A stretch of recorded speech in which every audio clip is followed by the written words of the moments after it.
This is Dr. Daniel Van Ingen with this week's Parenting Podcast. I want to get into teenage anger management. I was talking to a parent whose teen had an anger problem, an eruption usually around the iPhone. So one time the iPhone was lost, and he was asked to not look. It was lost at home, so it was a matter of finding it. But he was asked to not look for it during dinner. Instead, sit with the family and look for it afterwards. This led to an anger eruption. Another time, he left his charger at a friend's house. So he was trying to take his sister's charger, this then led to an anger eruption, as you can imagine. In both cases, the anger flare-up was fueled by the phone. It's helpful to understand that the phone nowadays is a variable in many anger eruptions for teens. It's also helpful to recognize that it's not the phone or the absence of the phone or charger or whatever related to the phone.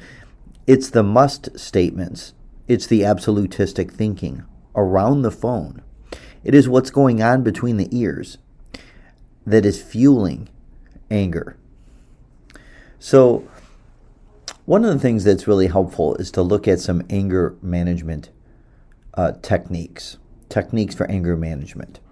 And so I want to just explicitly discuss some techniques because a lot of families, a lot of parents can identify with managing anger flare-ups. You know, we have all kind of emotional intensity during teenage years.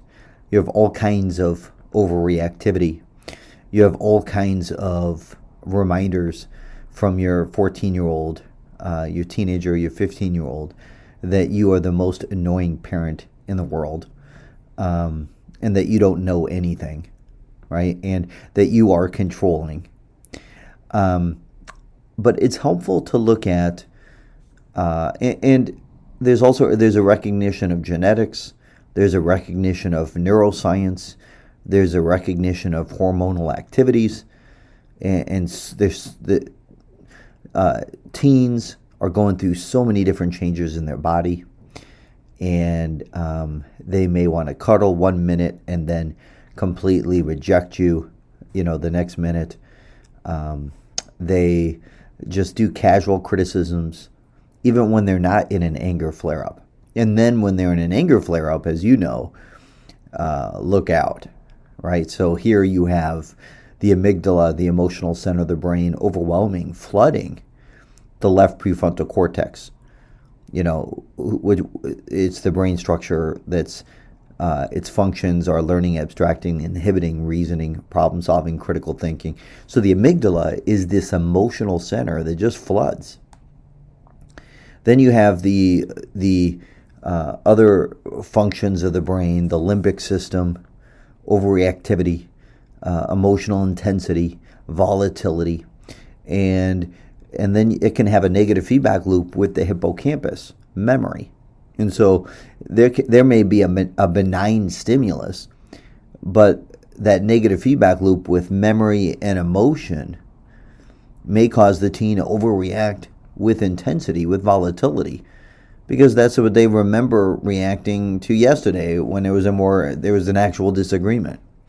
And right now the parents are like, what? I just asked this simple thing and you're reacting like that? Well, again, so many hormonal changes, so many things happening. It's helpful to normalize and validate for parents, what's happening. That being said, let's look at some anger management techniques. So one technique is the creating coping thoughts exercise. So here's a 3-step exercise. So one step is to identify trigger thoughts that inflame the anger. So it might be something like, my phone won't be charged, I don't have a charger, right? The second step is, let's identify anger distortions that underlie my trigger thoughts. So I am helpless, without a phone. And then third, and this is the most important, we want to help our teens establish counter responses to their anger thoughts, the trigger thoughts that are fueling their anger. So a counter response can be, I feel angry, but I can be polite and request help. So looking to help our teens really elaborate their counter responses is going to build their coping skills. Here's another technique. Let's call this the taking the anger temperature. So on a scale of 0 to 10, where is my anger at? So like a front dashboard on a car, you have a certain zone, the certain danger zone, right? Think of like the scaling, the 5, 6, 7. So if 0 is completely relaxed and calm, and 10 is maximum anger. And so we'll call the zone 5, 6, and 7. That's sort of like your red zone or your danger zone. So when I get to a 5, 6, or 7, so one is I'm taking my anger temperature and just noting it. You might establish some families sort of establish family conversation. Okay, so instead of just 0 to 10, right? Calm or explosion. Calm or throwing my PS4 remote controls or Xbox, remotes or the TV remote. Calm or slamming doors. Instead, let's recognize that there's an anger temperature and that it can sort of increase or decrease. So just getting some common language and even saying, hey, where's your anger at on the temperature gauge? So that sort of increases insight and self-reflection. So, and then, all right, what about a technique? So when I get to a 5, 6, or 7, there you might do a mindfulness grounding technique. So you look around you, maybe go outside in the backyard, look around you, notice 5 things I can see. Notice 4 things I can touch. Notice 3 things I can hear. Notice 2 things I can see. Notice 1 thing I can taste. So really good therapists give teenagers homework assignments and then have them practice them. So sometimes what teens do is they practice. It's helpful to journal my gauging anger temperature.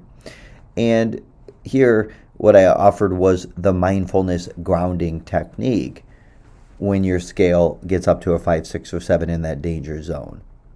So in terms of reflections, sometimes it's helpful to know the emotion underneath the anger. You might Google anger iceberg. Google anger iceberg. It's helpful to understand the feelings that are underneath the anger, whether it's embarrassment, humiliation, rejection, disappointment, sadness, loneliness. It's helpful to know the different feelings that can fuel the anger. A lot of times on the outside we see anger, but sometimes it's anxiety. A lot of times it's anxiety, but it could be a number of feelings that are underneath that anger. So Google anger iceberg. It's a nice little image that sort of captures.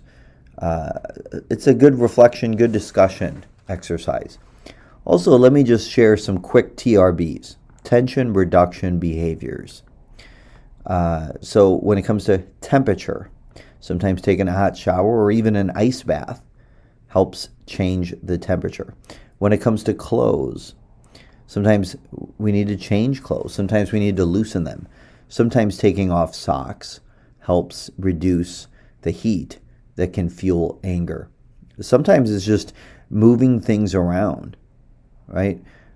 Furniture, move things around. For a kid, maybe move the bedroom around for a change. This can be a good distraction technique. Massage, using a foot massage. Movement, yoga, exercise, going out and kicking the soccer ball, going for your PR for a mile or PR juggling a soccer ball. Smell, using a dispenser, dispersing essential oils. Smells go straight to the limbic system, helping to calm the system. So these are just some quick TRBs, tension reduction behaviors that can help sort of reduce the anger. This is Dr. Daniel Van Ingen with this week's parenting podcast on anger management.